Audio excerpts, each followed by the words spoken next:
Materi kita hari ini tentang tersangka dan terdakwa tidak dibebani kewajiban pembuktian.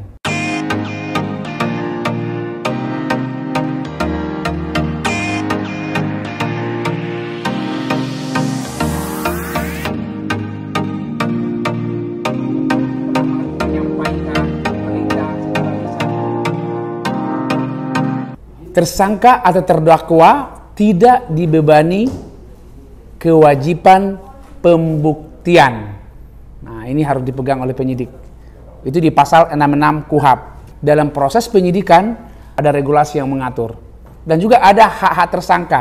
Kalau kita melihat hak-hak tersangka di pasal 52 KUHP yang menyatakan bahwa tersangka di sini memberikan keterangan bebas tanpa tekanan. Ya, itu hak mereka. Kan ada beberapa hak tersangka tuh, berhak mendapatkan juru bahasa. Salah satunya adalah bebas memberikan keterangan tanpa paksaan. Dalam tingkat proses penyidikan, tingkat pengadilan, ya, tersangka bebas memberikan keterangan tanpa tekanan. Itu dia. Bisa dicatat nanti tuh. Pasal yang pertama ya, itu di pasal 66 KUHP tadi, tersangka atau terdakwa tidak dibebani kewajiban pembuktian. Nah gitu. Bisa dicatat juga di pasal 52 yang tadi itu hak tersangka itu ada beberapa. Salah satunya adalah ya hak memberikan keterangan secara bebas. Nah itu dia. Ya. Jadi pemeriksaan tingkat penyidikan dan pengadilan, tersangka atau terdakwa berhak memberikan keterangan secara bebas kepada penyidik atau hakim. Nah, itu paling penting, ya. Jadi kalau kita memeriksa nanti tersangka, cari minimal 2 alat bukti tadi sebagaimana diatur dalam pasal 184 KUHP. Itu kan apa saja itu? Keterangan saksi, keterangan ahli, petunjuk, surat, keterangan terdakwa. Udah dapat minimal 2 ini, kita periksa mau bicara A, B, C, D, silahkan, tidak masalah. Itu nanti akan mempersulit dirinya nanti dalam proses penyidikan. Sama juga hakim dalam hal melakukan pemeriksaan, proses pemeriksaan di pengadilan, diperiksa, dia bohong, berbelit-belit ini, silahkan, hakim nggak masalah. Itu nanti hakim kan memutus perkara itu minimal 2 alat bukti dan hati nurani.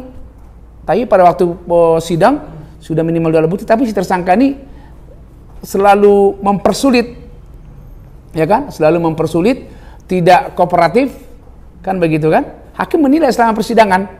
Nah, hakim menilai selama persidangan bahwa ini nggak benar ini, terdakwa ini. Nah, itu dia. Jadi, walaupun dia berbicara apapun, kewajiban dari si pemeriksa lah, baik dari tingkat penyidikan, baik hakim dalam proses pemeriksaan di fakta persidangan, itu minimal 2 alat bukti tadi harus benar-benar terbukti. Supaya nanti bisa menerapkan nanti pasal apa yang diterapkan dan berapa ancaman pasalnya nanti yang dijalaninya. Itu untuk terdakwa. Jadi itu sangat rentan ini ya. Jadi kan kadang penyidik sama baik jaksa, baik hakim, kalau tersangka kan dalam proses penyidikan, terdakwa dalam proses tingkat pengadilan. Ini benar-benar harus diperhatikan. Baik perkara apapun, baik perkara konvensional, baik perkara lex spesialis, ya apapun itu perkaranya, tersangka sama, dia memiliki hak, banyak haknya di situ. Jadi kadang-kadang kita meriksa tersangka nih, datang karena banyak alasan, pas diperiksa, Anda sehat, sehat, memberi keterangan, bersedia memberi keterangan, tidak. Alasannya apa? Mungkin entah apa alasannya, tidak mau memberikan lagi, tutup aja, nggak apa-apa, tutup, udah. Kalau tidak mau tanda tangan, tidak masalah, buat berita acara penolakan, tidak mau tanda tangan, tidak masalah. Jadi nggak ada beban bagi penyidik sebenarnya, mau berbelit apapun dia, yang penting saya nggak sehat katanya kan. Kalau misalnya bohong kan nyetrik. Oke, kalau Anda nggak sehat, nanti panggil pihak apa tuh kesehatan. Nanti ada kesehatan kami dicek. Nanti siapa tahu dia bohong kan bisa dicek. Ternyata bohong misalnya, nah, berarti dia sehat. Oke, alasan lagi saya nggak memberikan keterangan. Misalnya mau ini tidak tahu, ini diam aja, ada apa-apa teruskan aja, baru tutup. Udah tersangka dia kan, itu nggak masalah. Jadi nggak usah hilang akal apa gitu, itu diatur semua. Regulasinya ada diatur. Karena hukum itu dinamis. Hukum itu kan hidup. dinamis dia. Nah, gitu. Itu pointernya, Pak ya. Jadi tersangka atau terdakwa itu tidak dibebani kewajiban ya, pembuktian. Itu yang harus dipegang. Yang kedua yang tadi itu juga ya, proses tingkat penyidikan, pengadilan, mereka bebas memberikan keterangan. Ya, karena hakim memutuskan perkara itu adalah berdasarkan minimal 2 alat bukti dan hati nurani. Dan tersangka itu kan ada beberapa, dader ya, baik plagiar, mede plagiar, apalagi witlocker ya. Nah, itu orang yang melakukan, turut melakukan, membantu melakukan, dan memberikan iming-iming hadiah. Itu kan beda, ancamannya pun beda kan. Nah, ini tersangka nih. Di sini harus kuasai nanti Pak itu. Jangan nanti kita pelakunya ini sebagai membantu. Makanya itu pentingnya kita meriksa ini tadi. Keterangan dari ini, persesuaian dari ini, si A, si B ini sebagai apa? Jangan nanti disamakan, dia sebagai tersangka 1, tersangka 2, jangan. Bisa saja yang satu lagi membantu, atau yang satu lagi memberi iming-iming hadiah. Harus jelas peran mereka gitu. Makanya harus dicerca betul kepada si saksi-saksi tadi, itu yang harus kita, dan persesuaian dengan barang bukti. Barang bukti ini bisa sebagai instrumen delik, bisa menjadi atau korpora delik. Kalau instrumen delik apa? Alat yang digunakan untuk melakukan tindak pidana. Kalau korpora delik hasil dari kejahatan. Nah, ini harus nanti barang yang ini nih harus dipersesuaikan dengan keterangan si saksi-saksi nanti dengan si tersangka juga. Kalau tersangka mengatakan tidak ini, jangan terlalu di ini. Yang penting kan saksi persesuaian semua sudah ini. Kalau terdakwa kan, tersangka kan, itu penyidik kan harus memiliki secara psikologi juga kan. Nah, itu yang harus ditekankan Pak. Misalnya ada barang bukti, jangan lupa harus dipertanyakan kepada saksi, benar ini barang yang di ini, atau benar ini barang yang digunakan, harus tetap diperlihatkan. Ciri-cirinya betul, masukkan dalam BAP itu.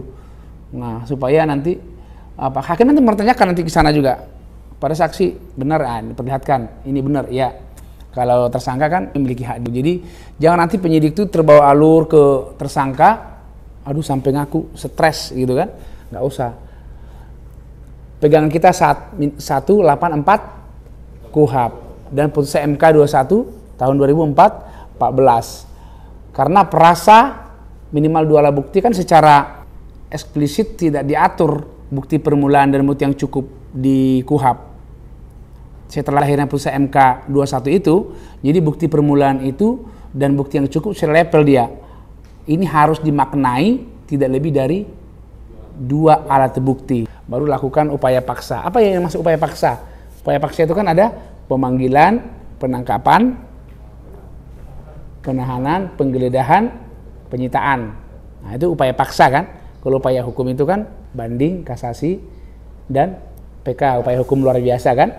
Nah, itu harus dipahami Pak. Kita materi kita sekarang tentang tersangka terdakwa aja. Jadi benar-benarlah terhadap tersangka ini kita berikan hak-haknya sesuai dengan regulasi. Nanti baca hak-hak tersangka itu banyak. Nanti berhak mendapatkan juru bahasa. Nanti ada orang bahasa Inggris tidak pandai, nanti jangan kita pula yang ini. Tetap juru bahasa hadirkan. Orang yang bisu, juru bahasa hadirkan. Jadi tetap semua. Nggak ada dia lawyer berapa wajib, penasihat hukum, kerohaniawan wajib dibesuk, ada semua haknya. Lain hal dalam perkara tertentu, coba nanti dibaca dari pasal 50 hak-hak dari tersangka itu harus dikuasai di sini. Itu mungkin yang untuk tersangka atau terdakwa. Tidak apa-apa sambil kita ada mau tanya mungkin lagi dengan perkara tentang terdakwa tersangka itu. Apalagi seperti narkoba kan, yang perkara itu tersangka yang perkaranya ancaman 5 tahun ke atas itu kan wajib apabila tidak ada pendamping penasihat hukum si ini harus kita hadirkan, kita siapkan. Narkoba kan begitu kan. Nah, nanti bagaimana cara membuat kontrak dengan si lawyernya suatu saat apabila nanti malam diperiksa kan, tentu harus didampingi. Setelah nanti dia disumpah di pengadilan, nanti itu diminta keterangan, itulah yang baru dikatakan sebagai keterangan saksi atau keterangan terdakwa. Kalau dia mencabut tadi alasannya apa, nanti hakim kan akan bertanyakan. Nanti bisa dipanggil nanti penyidik saksi perbalisan. Tapi kalau dia mencabut, bisa hak dia. Kan nggak ada tekanan. Kenapa? Karena dulu saya di bawah tekanan, misalnya alasannya kan, bisa. Tetapi nanti itu menjadi nilai bagi hakim. Bagaimana proses ini sampai nanti diputus. Bisa. Memang secara de facto nggak diatur hak untuk mencabut, tidak. Tapi itu salah satu, kalau interpretasikan bahwa dia bebas tanpa tekanan, bebas untuk diam, bebas untuk memberikan keterangan. Berarti kan keterangan sesungguhnya itu sebenarnya kan di bawah sumpah, itulah di persidangan. Kalau proses verbal itu kan belum, makanya ini tadi jangan sampai kita melakukan penyimpangan untuk bagaimana dia sudah mengaku. Kalau saksi memberikan keterangan palsu di atas sumpah, itu baru masuk pidana, pasal 242 KUHP. Kalau misalnya di proses verbal belum masuk dia memberikan keterangan di atas sumpah, itu pasal 242. Nah itu. Iya. Jadi kalau misalnya di persidangan setelah bicara di sana, akibat dari berbicara tadi itu ternyata orang masuk, padahal itu tidak benar, terbukti kan misalnya kan, itu baru masuk dijerat dia nanti untuk pasal 242 itu, memberikan keterangan palsu di atas sumpah. Itu nanti pasal 242 KUHP. Jadi penekanan mungkin dari kita, ini kan hukum itu kan dinamis, berkembang terus, harus rajin membaca. Apalagi sekarang restoratif justice, kita sebagai instrumen negara, bagaimana masyarakat ini nyaman gitu loh dengan kita.